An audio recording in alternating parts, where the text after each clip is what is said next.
Hello viewers, so welcome to my channel. I'm Hasham.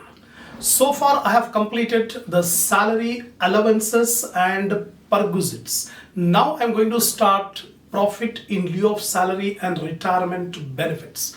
So in this video I'm going to explain you about the meaning of the term profit in lieu of salary. What does it mean? In examination you may get a theory question. Explain about the profit in lieu of salary. So this video will be very much helpful. Apart from that, retirement benefits like gratuity and pension, then leave encashment, all these things I am going to explain you. So apart from theory, these items will come while doing the problems. So if you're perfect on the provisions, easily you can solve the problems. All the problems on income tax are based on the provisions. So with full concentration, watch all the theory videos from beginning till end. Don't skip in between.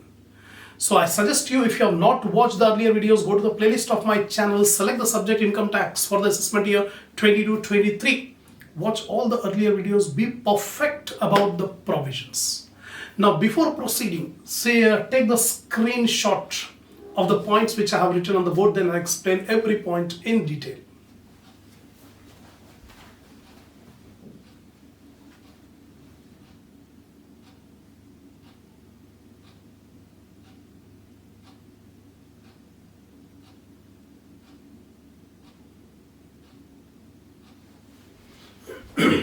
Now, first of all, total income from salary. Income from salary is subdivided into four parts. First one, salary. Second one, allowances. Third one, perquisites. Fourth one, profit in lieu of salary. Under salary, we may get basic salary plus bonus, fees, commission, employer's contribution to RPF in excess of 12% of salary, and interest credited to RPF in excess of 9.5% rate. All these are the items that will come under salary, subhead salary. Second, allowances. Under allowances, we'll come across about different allowances like dearness allowance, DA, CCA, HRA, EA, project allowance, lunch allowance, medical allowance. All allowances will be taken under the subhead allowances. Third, perquisites. Under perquisites, we have seen so many perquisites given by the employer to the employee, like rent-free accommodation. Similarly, insurance premium of the employee paid by the employer. Monetary obligation of the employee paid by the employer. Similarly, telephone bill of the residence of employee paid by the employer. Similarly, gas or electricity or water bill of the employee paid by the employer. These are different. Motor car provided by employer to the employee. These are the perquisites. So how to calculate perquisites already we have done in the previous videos. Last head is profit in lieu of salary. So after adding up all these four, we'll get gross income from salary. Now, profit in lieu of salary. If the employer pays any amount instead of salary, in place of salary, any amount is given.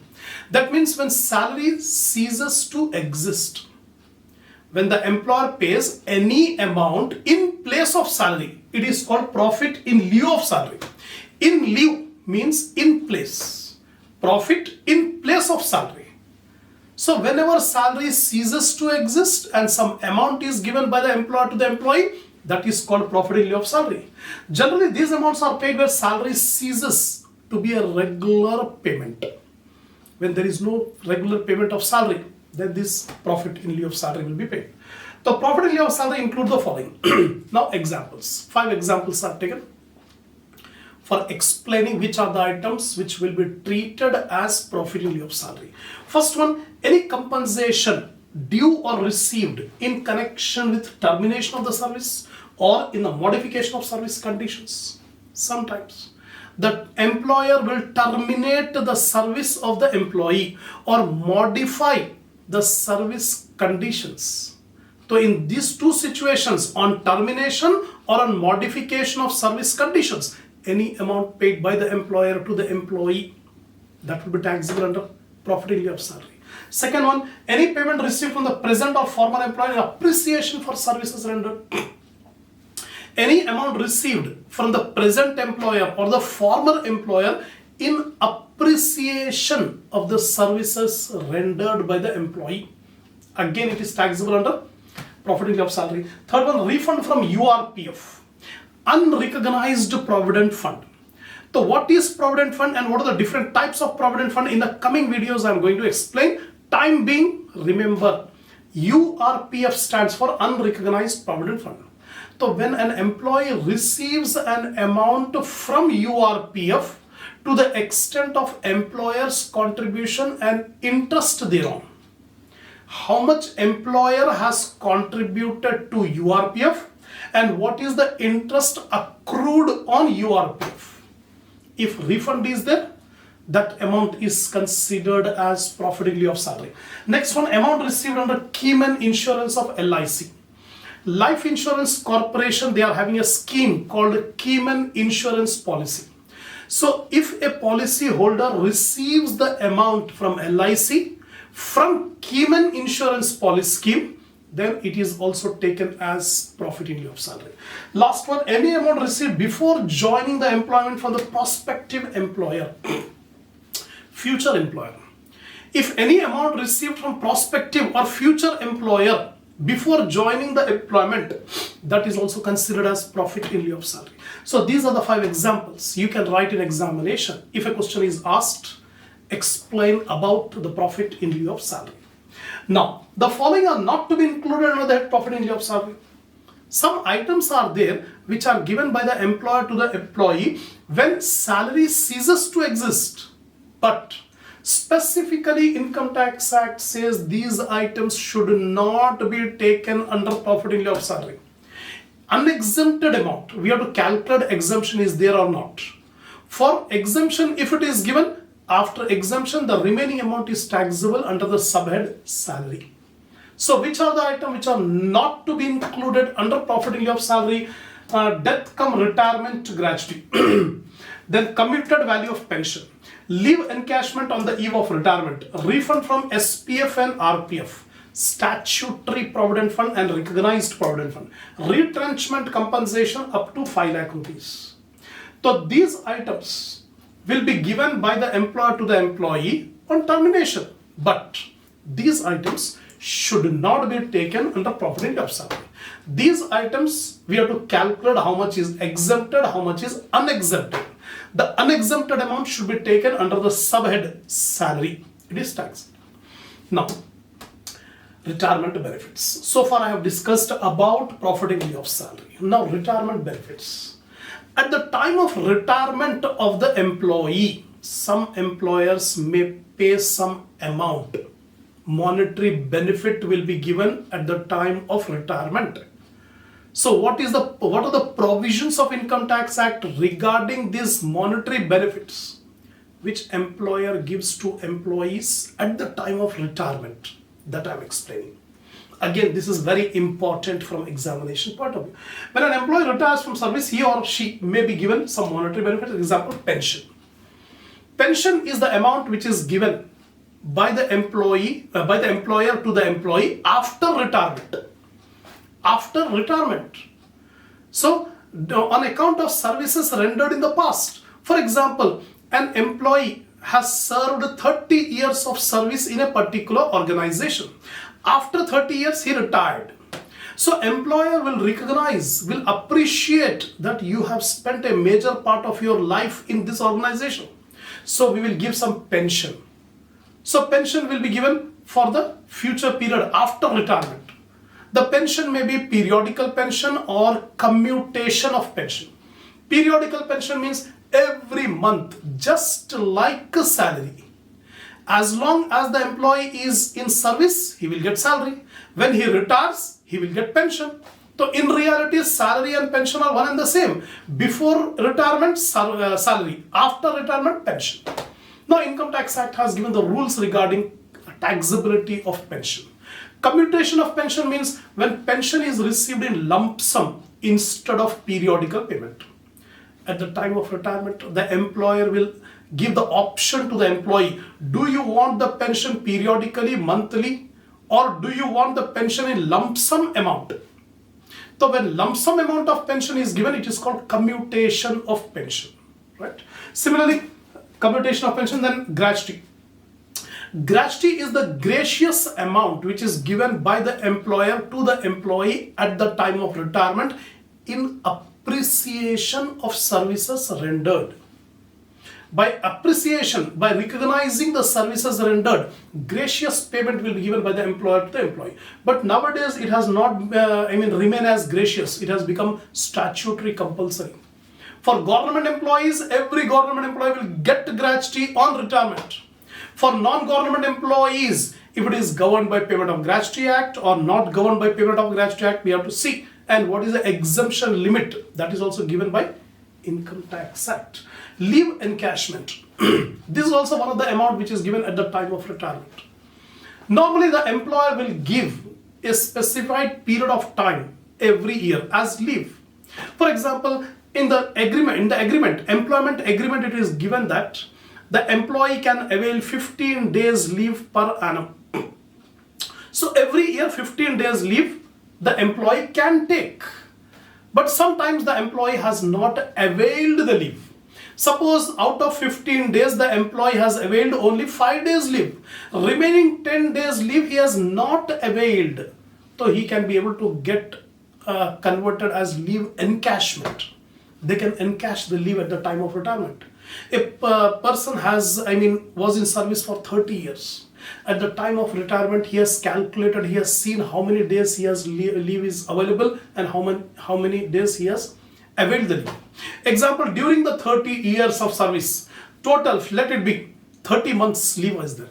Out of 30 months, he has already availed 20 months. So 10 months leave he has not availed. Now employer will pay the cash amount for 10 months leave as leave encashment. Income Tax Act has given the provision regarding how much is the tax liability on this leave encashment. Lastly, refund from Provident Fund. We have different types of Provident Fund: statutory Provident Fund, recognized Provident Fund, unrecognized Provident Fund, public Provident Fund, PPF, SPF, RPF, URPF, PPF. So, amount of refund from Provident Fund at the time of retirement. Income Tax Act has given the rules, whether it is taxable or not. So, these are few retirement benefits which an employee may get at the time of retirement. Now, first, most important is gratuity. So, in examination, you may get a theory question: explain the provisions regarding gratuity. Death cum retirement gratuity. Gratuity may be given either on the death of the employee or on the retirement, whichever comes earlier. So I'm going to explain you the detail regarding the provisions of Income Tax Act on gratuity. Gratuity means gracious payment made by the employer to his employee for services rendered. Gracious means voluntary. Gratuity means the gracious payment made by the employer to the employee recognizing the past services rendered. The organization, the employer will appreciate that you have given so much of period of your life to this organization. You have served the company. So we will give you some monetary benefit at the time of retirement. So gratuity may be paid on the eve of retirement or becoming incapacitated. Now see here. When the gratuity will become due, different circumstances are there at which gratuity will be paid. Normally gratuity will be paid on the retirement. At the time of retirement, gratuity will be paid. Secondly, at the time of incapacitated prior to retirement. Before retirement, suppose the employee met with an accident. So he is incapacitated. He cannot be able to work full physical activity just like before the accident. So after accident, he has become incapacitated. So at the time of incapacitated, the employer may pay some amount of gratuity. Or on termination, sometimes the employer will terminate the service of the employee on some grounds. At the time of termination, again gratuity may be paid. Next, on death or resignation. Suppose before retirement, if the employee dies, then gratuity will be paid to the legal heirs or representative of the employee. Last one, resignation. Before retirement, if the employee resigns from the job, at that time also gratuity may be paid. So these are the circumstances in which gratuity may be paid. All government employees are entitled to receive gratuity on the retirement. Next point. In case of government employees, normally every government employee will get gratuity at the time of retirement. Whereas in case of other employees, provisions of Payment of Gratuity Act. In India, if an act has been passed in the parliament called Payment of Gratuity Act. So many organizations are governed or covered under Payment of Gratuity Act. So gratuity has to be paid according to the provisions given under Payment of Gratuity Act. According to this act, where the number of employees working is 10 or more than 10 will receive gratuity on the eve of retirement. One of the conditions I have given here. So according to Payment of Gratuity Act in India, every organization which employs 10 or more than 10 workers, employer has to pay gratuity at the time of retirement. If the gratuity is received by legal heirs on the death of the government or non-government employees, it is an exempted income. One provision you have to remember, if the gratuity is received by the legal heirs of the deceased employee, that gratuity is completely exempted whether the employee is a government employee or a non-government employee. Suppose if the employee die before retirement, then gratuity will be paid to the legal heirs. That amount received as gratuity by the legal heir is completely exempted for any employee, government or non-government. Then gratuity paid while in service from the present employer is not allowed as exemption, and it is taxable under their severed salary for all categories of employee. One point again you have to remember. Normally, gratuity will be paid at the time of retirement, but sometimes gratuity may be paid during service also. In the service period only gratuity is received. So if gratuity is received during service, it is fully taxable under the subhead salary. No exemption will be given for all category of employees, whether government or non-government. Only this provision will apply at the time of retirement. Gratuity received at the time of retirement or death, then only exemption is available. Gratuity received during service period, no exemption, fully taxable for all employees. Now, gratuity received from the former employer may be given as exemption according to the provisions of Payment of Gratuity Act. So, gratuity received from the former employer, not present employer. Gratuity received from former employer, also exemption will be given. Now, exemption. Now we are coming to the main point. What are the provisions regarding exemption of gratuity? How much gratuity is exempted, how much is taxable? In case of government employee, remember very carefully here, these points will come in the coming problems. So you must be in a position to decide whether it is taxable or not. So for government employees, gratuity received at the time of retirement is fully exempted from tax. That point is clear. Gratuity received by government, gratuity received by legal heirs at the time, on the death of the employee, that is also exempted. Legal heirs. But here, gratuity received by government employees at the time of retirement, completely exempted. For non-government employees, in case of non-government employees, we have two categories. Employees governed by Payment of Gratuity Act and employees not governed by the Payment of Gratuity Act. Right?